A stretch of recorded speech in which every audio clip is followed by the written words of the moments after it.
भारत के लोकतंत्र के लिए है। मैं इन चुनावों में हिस्सा लेने वाले सभी मतदाताओं को बहुत बहुत बधाई देता हूं। उनके निर्णय के लिए मतदाताओं का आभार व्यक्त करता हूं। विशेष रूप से हमारी माताओं बहनों ने, हमारे युवाओं ने जिस प्रकार भारतीय जनता पार्टी को भरपूर समर्थन दिया है, वो अपने आप में बहुत बड़ा संदेश है। मुझे इस बात का भी संतोष है कि फर्स्ट टाइम वोटर्स ने बढ़ चढ़कर मतदान में हिस्सा लिया और भाजपा की जीत पक्की की।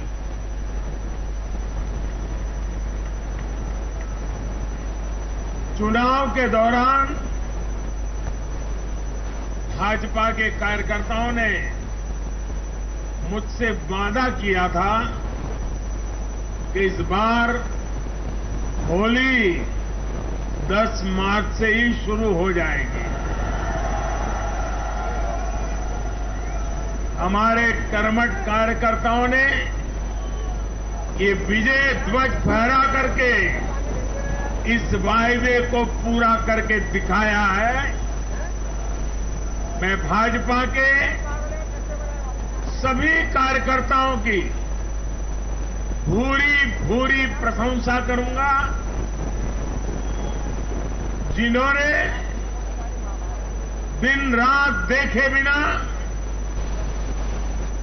इन चुनावों में कड़ी मेहनत की। हमारे कार्यकर्ता जनता जनार्दन का दिल जीतने में, जनता जनार्दन का विश्वास जीतने में सफल रहे और पूरे पार्टी का नेतृत्व जिन्होंने किया, कार्यकर्ताओं ने को जिन्होंने लगातार मार्गदर्शन किया, ऐसे हमारे राष्ट्रीय अध्यक्ष श्रीमान जगत प्रकाश नड्डा जी को भी मैं बहुत बहुत अभिनंदन करता हूं, बहुत बहुत बधाई देता हूं।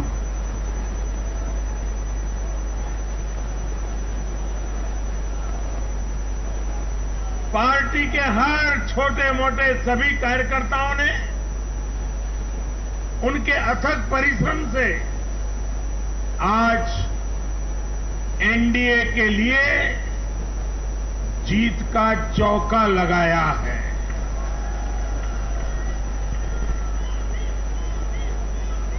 साथियों,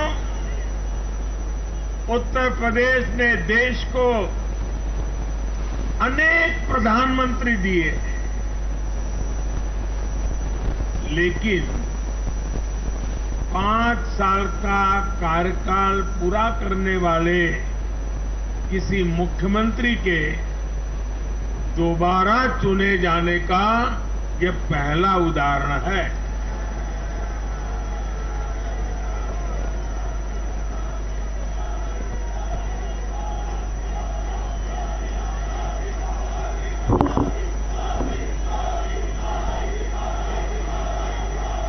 अभी नड्डा जी ने विस्तार से बताया, उत्तर प्रदेश में 37 साल बाद कोई सरकार लगातार दूसरी बार सत्ता में आई है। 3 राज्य यूपी, गोवा और मणिपुर में सरकार में होने के बावजूद बीजेपी के वोट शेयर में वृद्धि हुई है।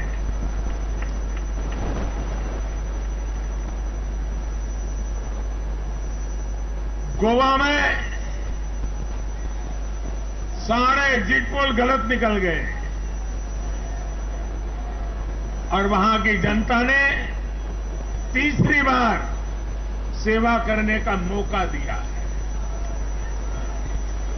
10 साल तक सत्ता में रहने के बाद भी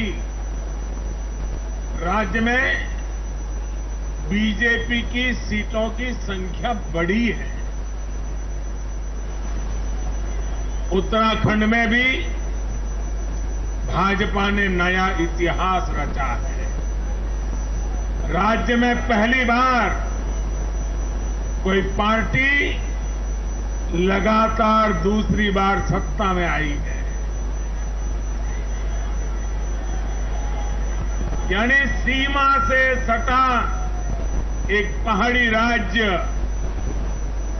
एक समुद्र तटीय राज्य और एक मां गंगा का विशेष आशीर्वाद प्राप्त एक राज्य और पूर्वोत्तर सीमा पर एक राज्य, भाजपा को चारों दिशाओं से आशीर्वाद मिला है।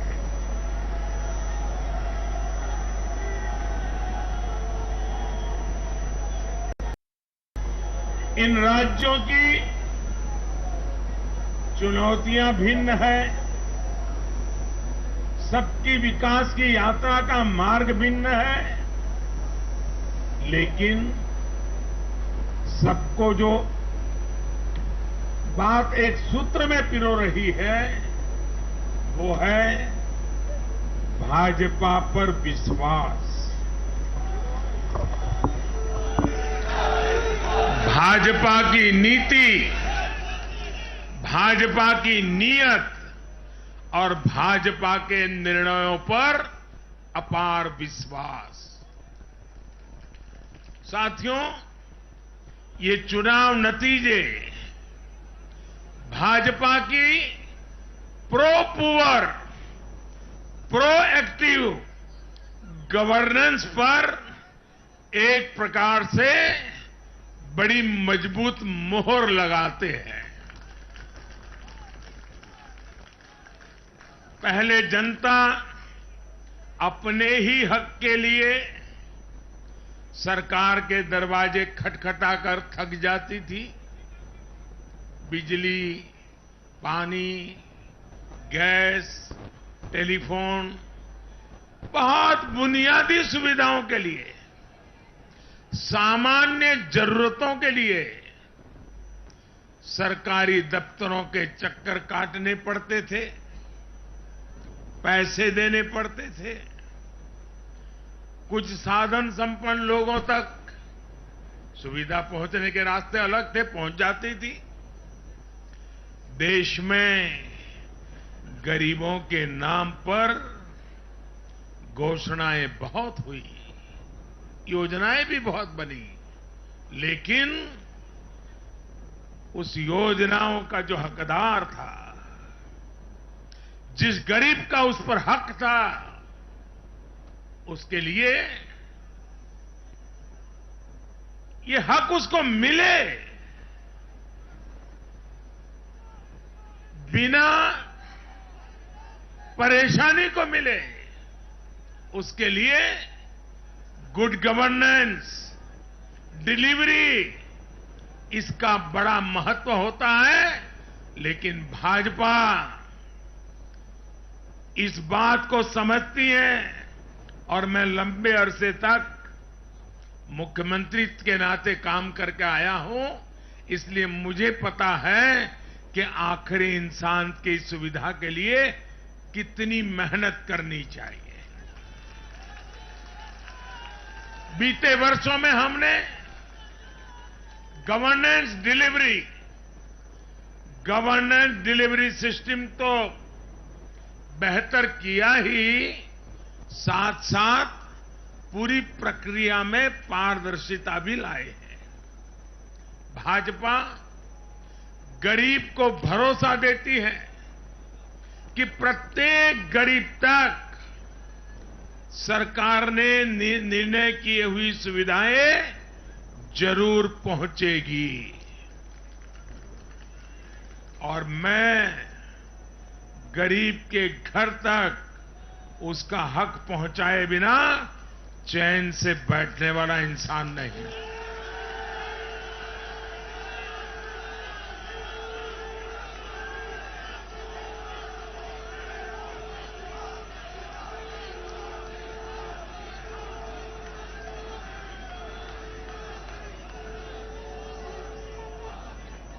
दो दशक से भी ज्यादा समय तक हेड ऑफ द गवर्नमेंट के रूप में सेवा करने का मुझे सौभाग्य मिला है।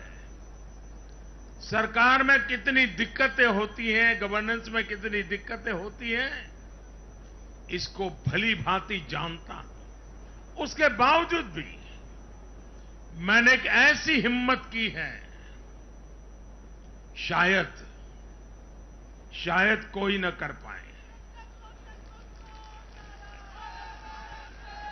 और वो हिम्मत मैंने लाल किले से 15 अगस्त को मेरे भाषण में उसको व्यक्त किया था। मैंने कहा था कि अब भाजपा को जहां जहां सेवा करने का मौका मिलेगा, हम हर योजना के जो हकदार हैं उनके लिए 100% सैचुरेशन, यानी काम को 100% पूरा करना, हर गरीब तक हर सरकारी योजना का लाभ पहुंचाना, ये 100% की कल्पना करना 2 दशक से ज्यादा समय सरकार का काम करने के बाद मैं कहता हूं, ये बहुत बड़ी हिम्मत की है मैंने। और ये हिम्मत मैंने इसलिए की है कि जब ईमानदारी होती है, नीयत साफ होती है, गरीबों के प्रति करुणा होती है, देश का कल्याण यही जीवन का मंत्र होता है, तो फिर ऐसे निर्णय करने की ताकत पैदा होती है। हम हर गरीब तक पहुंचेंगे, हम हर गरीब तक पहुंचेंगे, 100% लाभार्थियों तक पहुंचेंगे। भाई और बहनों, आज मैं देश की महिलाओं, हमारी बहन बेटियों को विशेष रूप से नमन करता हूं। चुनाव के नतीजों में मेरी इन माताओं, बहनों का, बेटियों का बहुत बड़ा योगदान है। ये हमारा सौभाग्य है कि भाजपा को बहनों, बेटियों, माताओं ने इतना स्नेह दिया है, इतना आशीर्वाद मिला है। जहां जहां महिला मतदाताओं ने पुरुषों के मुकाबले ज्यादा वोट किया है, वहां बीजेपी को बम्पर जीत मिली है।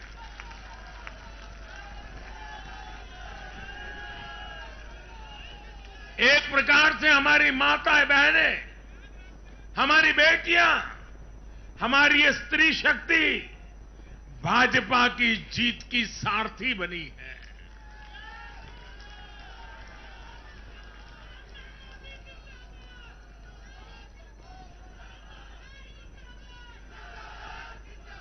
मैं जब गुजरात में था तो कभी कभी कुछ ऐसी घटनाएं हो जाती थी कि लोग चिंता करते थे, मोदी जी आपकी सुरक्षा का क्या, आप चिंता क्यों नहीं करते, अपने आप को क्यों संभालते नहीं हैं। तो मैं एक ही जवाब देता था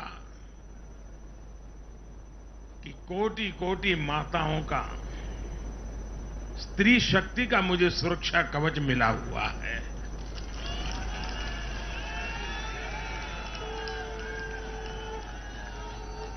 साथियों, भारत की माताएं, बहन, बेटियां निरंतर भाजपा पर विश्वास कर रही है। उनको पहली बार विश्वास मिला है कि सरकार उनकी छोटी से छोटी जरूरतों को भी ध्यान में रखती है। साथियों, इन चुनावों के नतीजों ने एक बात और साफ कर दी है कि यूपी की जनता को और मैं सभी ज्ञानियों को कहता हूं कि देश की भलाई के लिए अब पुरानी घिसी पिटी रिकॉर्ड छोड़ के जरा नए सिरे से सोचना शुरू कीजिए।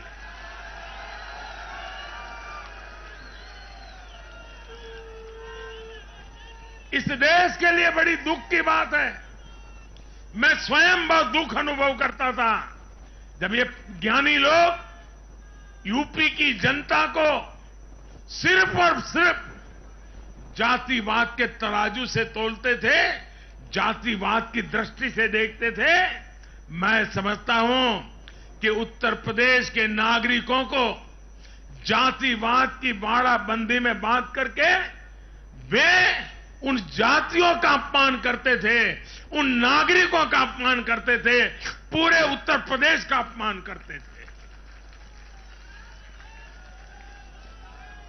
कुछ लोग ये कहकर यूपी को बदनाम करते हैं कि यहां के चुनाव में तो जाति ही चलती है। लेकिन भाइयों बहनों, उत्तर प्रदेश के लोगों ने दिखा दिया है। 2014 के चुनाव नतीजे देखें, 2017, 2019 के नतीजे देखें और अब फिर 22 में भी देख रहे हैं। हर बार यूपी के लोगों ने सिर्फ और सिर्फ विकासवाद की राजनीति को ही चुना है। यूपी के लोगों ने इन लोगों को यह सबक दिया है और यह सबक उनको सीखना होगा। यूपी के गरीब से गरीब व्यक्ति ने, यूपी में गांव में रहने वाला व्यक्ति हो, पढ़ा लिखा हो या अनपढ़ हो, यूपी के हर मतदाता ने, हर नागरिक ने एक सबक दिया है कि जाति की गरिमा, जाति का मान देश को जोड़ने के लिए होना चाहिए, देश को तोड़ने के लिए नहीं होना चाहिए। और ये करके दिखाया है, 4 चुनावों में करके दिखाया है। वैसे आज मैं ये भी कहूंगा कि 2019 के चुनाव नतीजों के बाद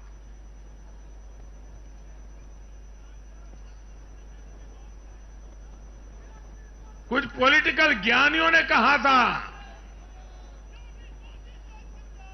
2019 जब लोकसभा में हम दोबारा जीत करके आए तो उस ज्ञानियों ने कहा था कि भाई इस 2019 के जीत में क्या है, ये तो 2017 में ही तय हो गई थी, क्योंकि 2017 में यूपी का रिजल्ट आया था। मैं मानता हूं इस बार भी ये ज्ञानी जरूर कहने की हिम्मत करेंगे कि 2022 के नतीजों ने 2024 के नतीजे तय कर दिए हैं।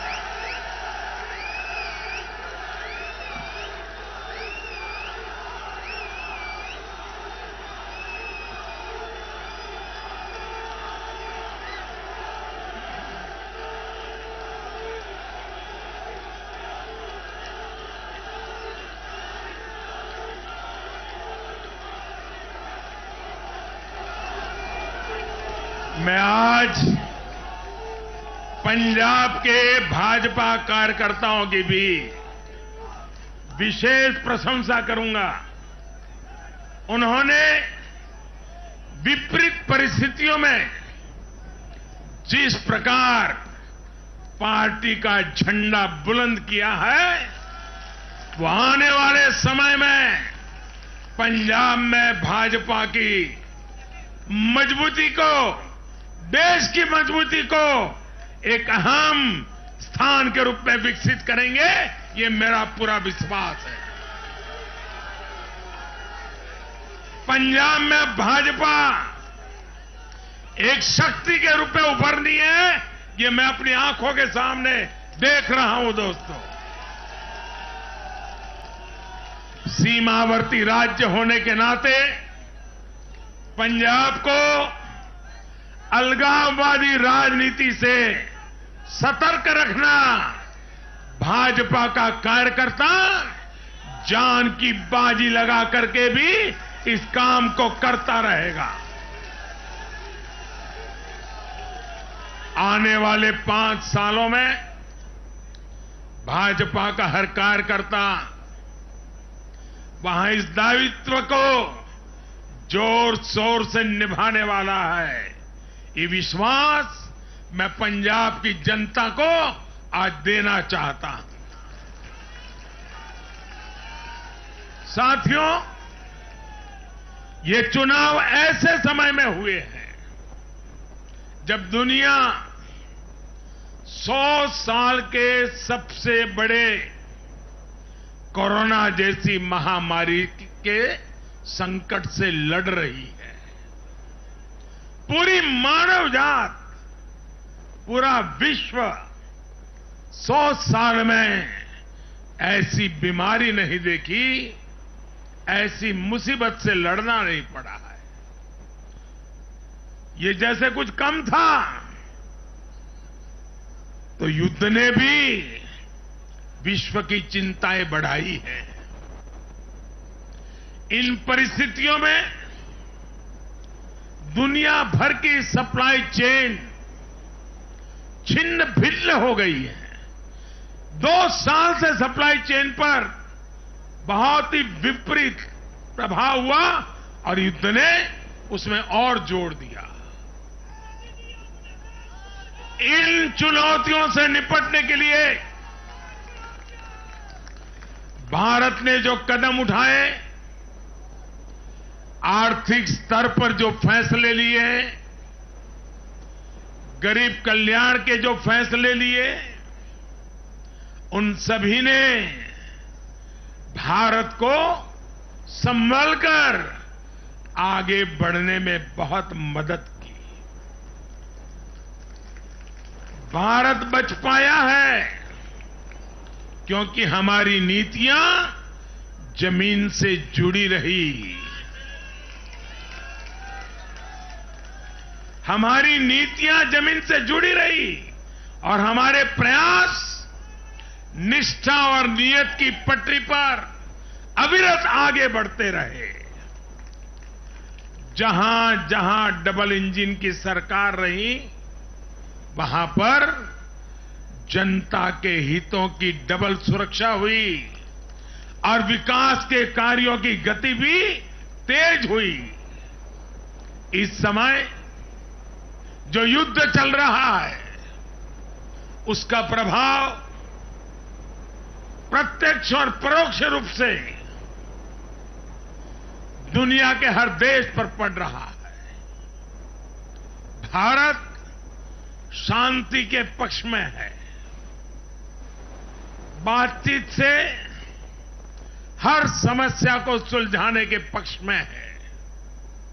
लेकिन जो देश सीधे जंग लड़ रहे हैं, भारत का उनसे आर्थिक दृष्टि से, सुरक्षा की दृष्टि से, शिक्षा की दृष्टि से, राजनीतिक दृष्टि से नाता है।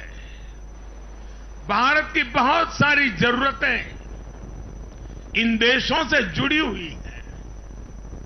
भारत बाहर से जो कच्चा तेल मंगाता है, पाम ऑयल मंगाता है, सनफ्लावर ऑयल मंगाता है, उसकी कीमत भी अंतर्राष्ट्रीय बाजार में बहुत तेजी से बढ़ रही है।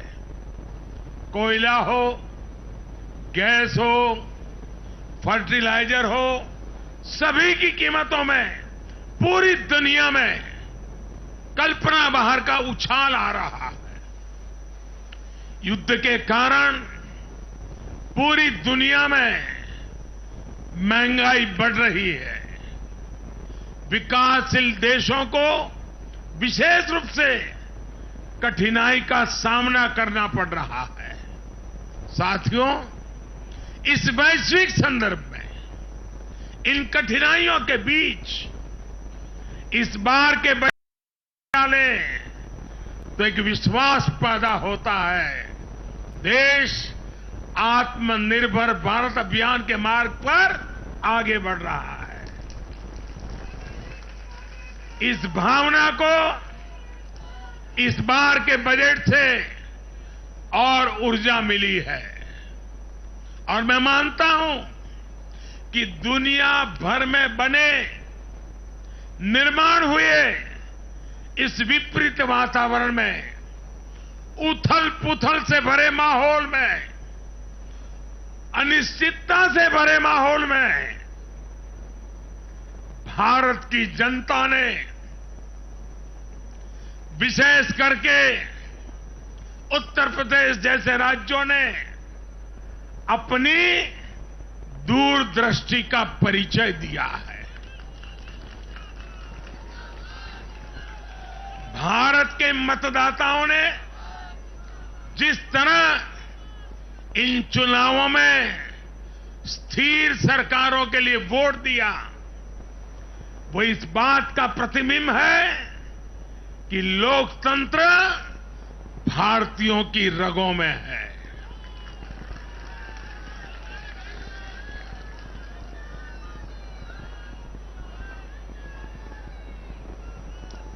लेकिन भाई और बहनों, आज इस अवसर पर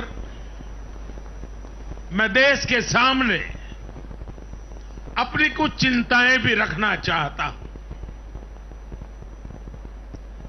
देश का नागरिक तो बहुत जिम्मेदारी के साथ देश के हित में अपना काम कर रहा है।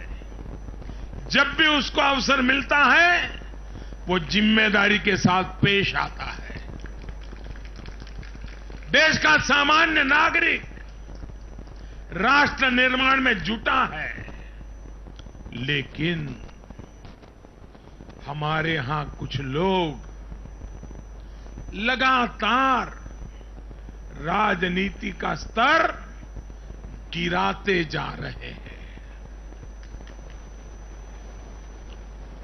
कोरोना के इस समय में भी हमने देखा है कि इन लोगों ने देशवासियों को गुमराह करने की लगातार कोशिश की। वैक्सीनेशन के हमारे प्रयासों की दुनिया प्रशंसा कर रही है, लेकिन इस पवित्र कार्य पर, मानवता के कार्य पर, सेवा के कार्य पर, भारत की वैक्सीन पर भी सवाल उठाए गए। दुर्भाग्य की बात है, जब यूक्रेन में हजारों भारतीय विद्यार्थी, हमारे छात्र, हमारे नागरिक फंसे हुए थे, तब भी देश का मनोबल तोड़ने की बातें हो रही थी। जो वहां फंसे थे उनके परिवारों की चिंता बढ़ाने का काम हो रहा था। ये लोग उन बच्चों में असुरक्षा की भावना बढ़ा रहे थे, यहां उनके परिवार वालों की चिंता बढ़ा रहे थे। इतना ही नहीं, इन लोगों ने ऑपरेशन गंगा को भी प्रदेशवाद की बेड़ियों में बांधने की कोशिश की।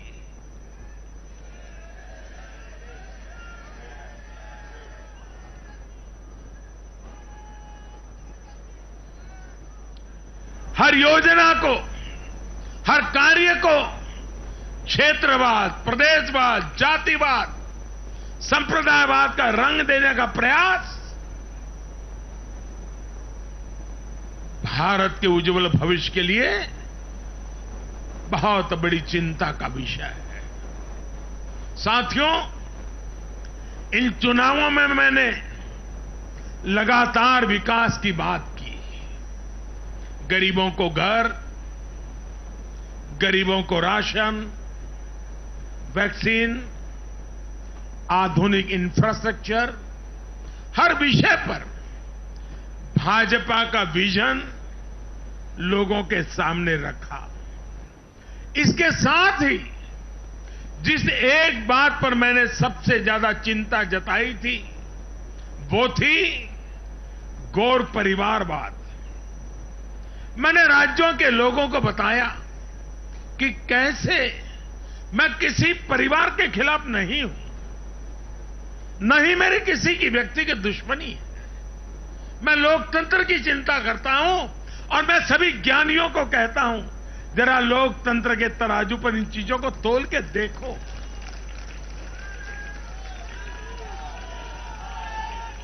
और मैंने लोगों को बताया कैसे परिवारवादी राजनीति ने उनके राज्य का कितना नुकसान किया है, राज्य को पीछे ले जा रहा है। और मुझे खुशी है कि मतदाताओं ने इस बात को समझते हुए भी इस चुनाव में अपना वोट दिया है, लोकतंत्र की ताकत को मजबूत किया। साथियों, ये लगातार बहस बहुत जरूरी है। भारत जैसे लोकतंत्र में और देश को जिस ऊंचाई पर ले जाना है, उसको ध्यान में रखते हुए जिन मुद्दों को मैं उठा रहा हूं, उसको निरपेक्ष भाव से बहस होना जरूरी है। भारत में परिवारवादी राजनीति का, ये मेरे शब्द लिख करके रखिए दोस्तों, एक न एक दिन ऐसा आएगा जब भारत में परिवारवादी राजनीति का सूर्यास्त ये देश के नागरिक करके रहेंगे।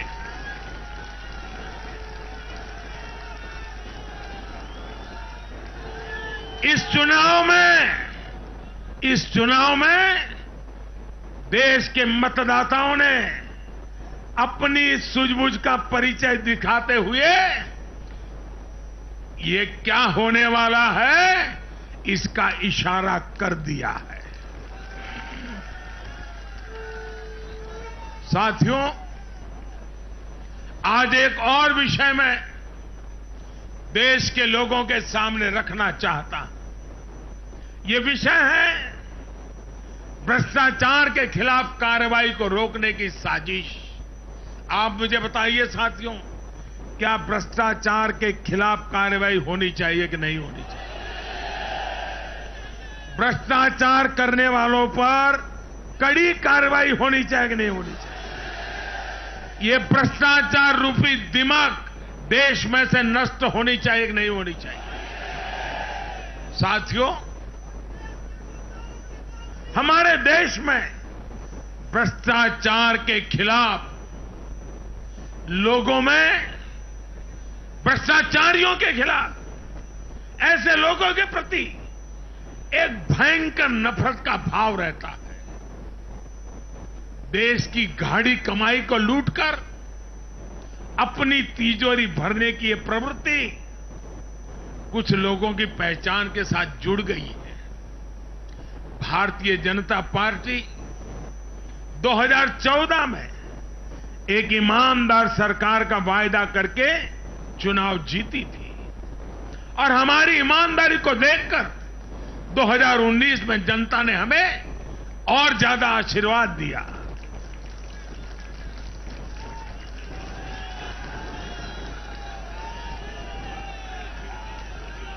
और देश हमसे अपेक्षा करता है कि मोदी जी, आपकी सरकार सिर्फ प्रामाणिक रहे इतना इनफ नहीं है। आप ही हैं, आप ही की सरकार है जो भ्रष्टाचारियों को सजा कर सकती है, उन पर कठोर से कठोर कार्रवाई कर सकती है। मुझे बताइए, जनता की इस अपेक्षा को मुझे पूरा करना चाहिए कि नहीं करना चाहिए? जनता की आशा आकांक्षा के लिए सरकार ने जिम्मेवार व्यवहार करना चाहिए कि नहीं करना चाहिए? लेकिन आज हम देख रहे हैं जो निष्पक्ष संस्थाएं हैं, जो पूरी तरह इंडिपेंडेंट हैं, वे अगर भ्रष्टाचार के खिलाफ कार्रवाई करते हैं तो ये लोग और उनका पूरा इकोसिस्टम अब भ्रष्टाचारियों की रक्षा करने के लिए उन संस्थाओं को बदनाम करने के लिए मैदान में आ गए हैं।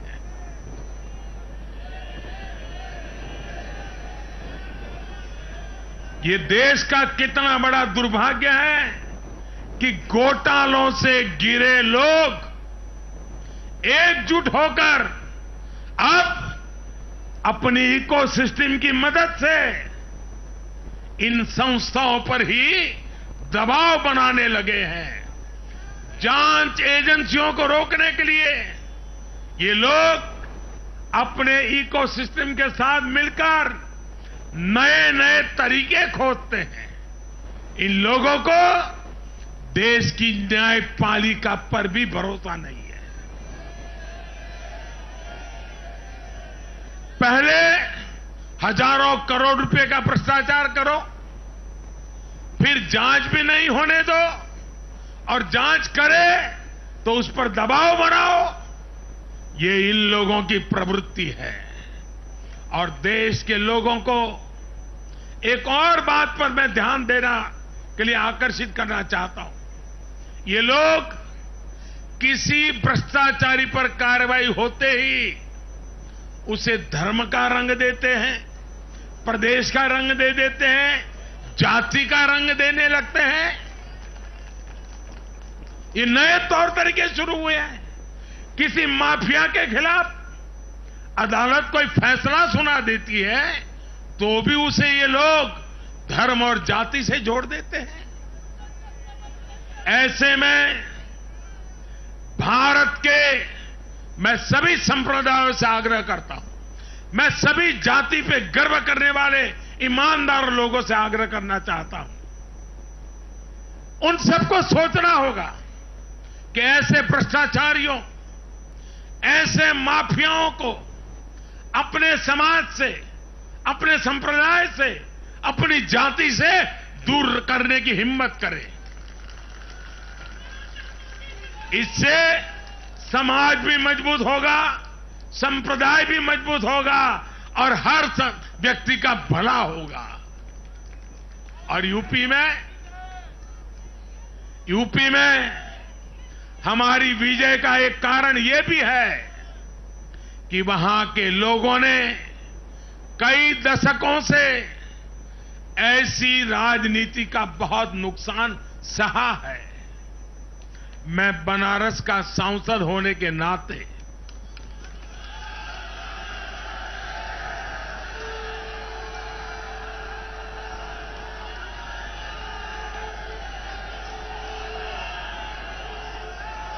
यूपी के लोगों के प्यार और आशीर्वाद ने मुझे भी यूपी वाला बना दिया।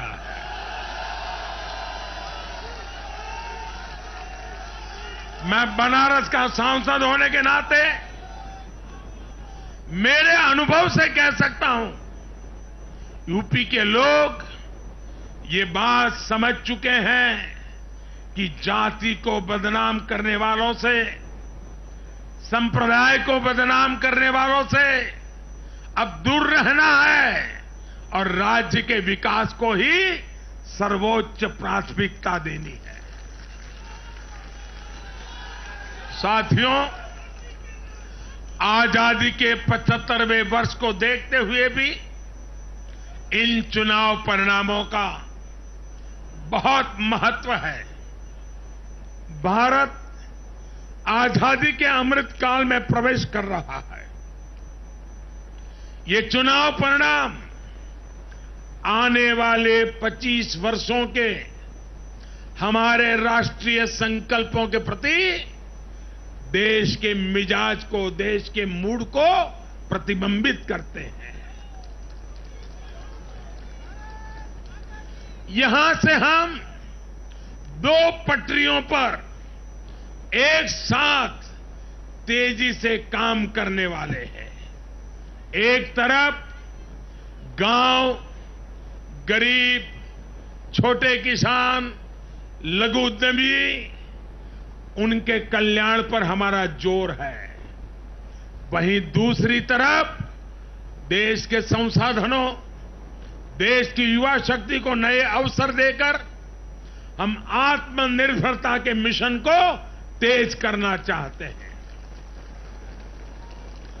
भारत का युवा आज अपने हुनर से, अपनी बुद्धि के बल से और अपनी क्षमता के उपयोग से दुनिया को समाधान दे रहा है।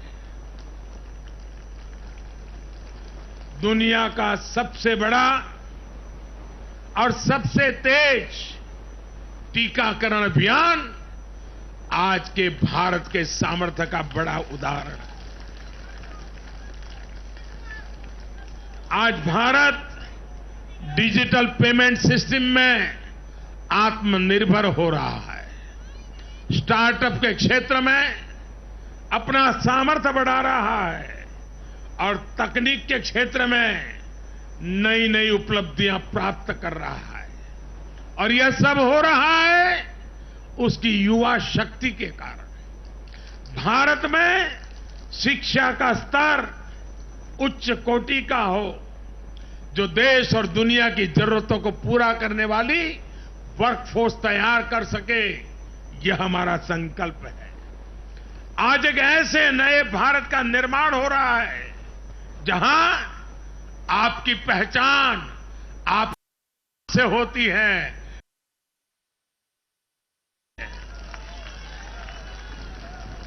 मुझे विश्वास है सबका साथ, सबका विकास, सबका विश्वास और सबका प्रयास के मंत्र पर चलते हुए हम अपने अपने राज्यों को नई ऊंचाई पर लेके जाएंगे।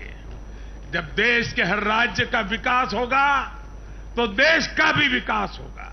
और मुझे तो मैं गुजरात में इतने साल काम किया, दिल्ली में सरकार भारतीय जनता पार्टी को अच्छा मानने वाली सरकार नहीं थी। हमारी सरकार में रोड़े अटकाने के सोच वाली सरकार थी। फिर भी गुजरात में हमारा मंत्र यही था, भारत के विकास के लिए गुजरात का विकास।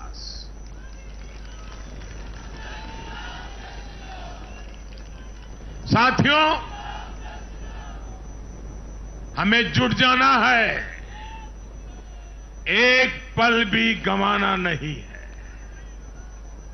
चुनौतियां कितनी ही कठिन क्यों न हो, लेकिन जीतने का संकल्प उससे भी बड़ा होता है।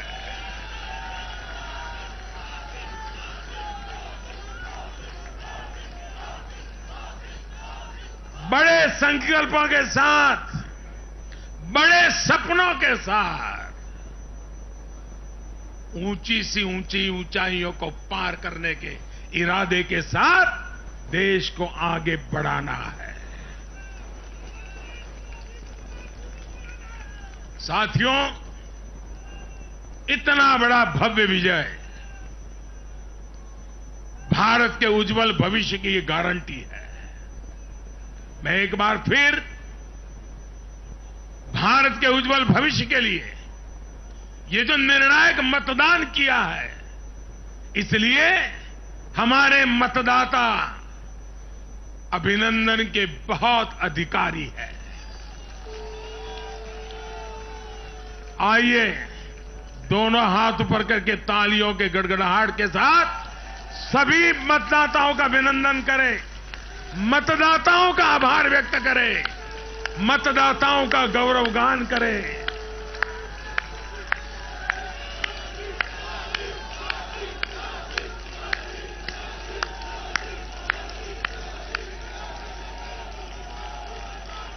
भारत माता की, भारत माता की, भारत माता की। बहुत बहुत धन्यवाद।